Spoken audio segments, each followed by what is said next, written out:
there, and welcome to Blame It on the Inverts. I'm Sean. Today, I'm at the Santa Cruz Beach Boardwalk for my first visit since I was about 5 years old.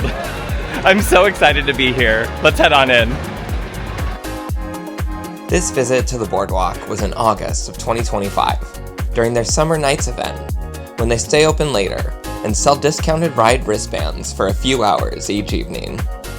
I wasn't tall enough for any coaster rides during my only other visit, so naturally, I headed to the Giant Dipper as soon as I arrived. The Giant Dipper is an Ace landmark coaster and opened in 1924 with a 65-foot first drop and a high speed of 55 miles per hour.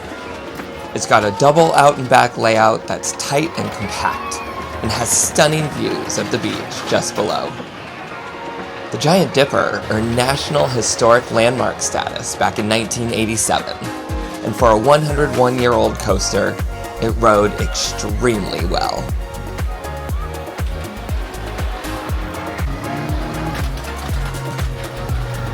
I continued my quest to collect the remaining credits in the park, but along the way, something caught my eye that I had to investigate.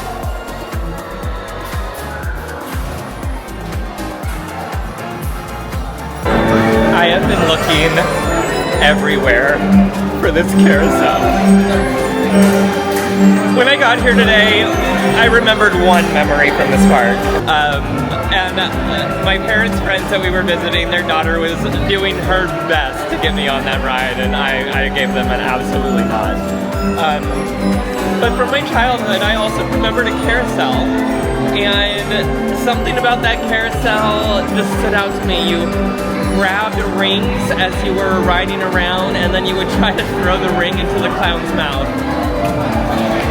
That carousel is here, and I just rode it.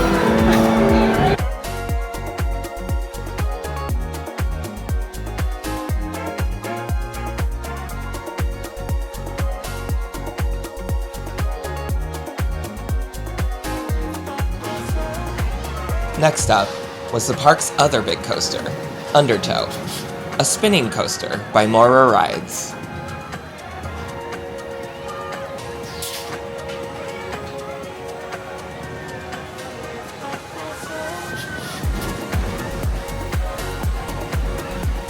The final coaster was on the other side of the park, and on my way, I rode their fantastic dark ride, Haunted Castle.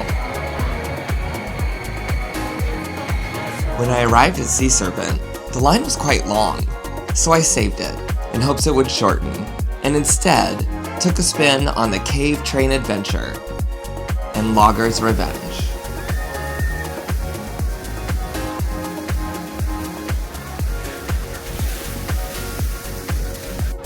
Another thing I had to do was ride the Sky Gliders at night, and it was absolutely gorgeous.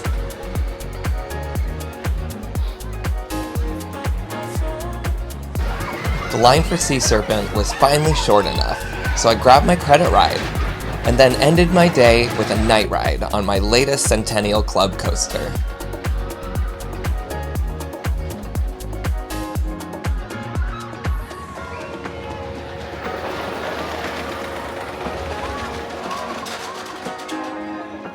When I made the decision to come to the Santa Cruz Beach Boardwalk, I honestly had no idea that I'd be finding that carousel that I remembered as a child. And honestly, that's probably my favorite part of this trip. And even riding the Giant Dipper. That coaster's 100 years old, and it was wild. I wasn't expecting that kind of ride for a coaster of that age. I had such an amazing time tonight, and I will absolutely be back to this boardwalk. Thank you so much for watching. I'll see you at another park soon.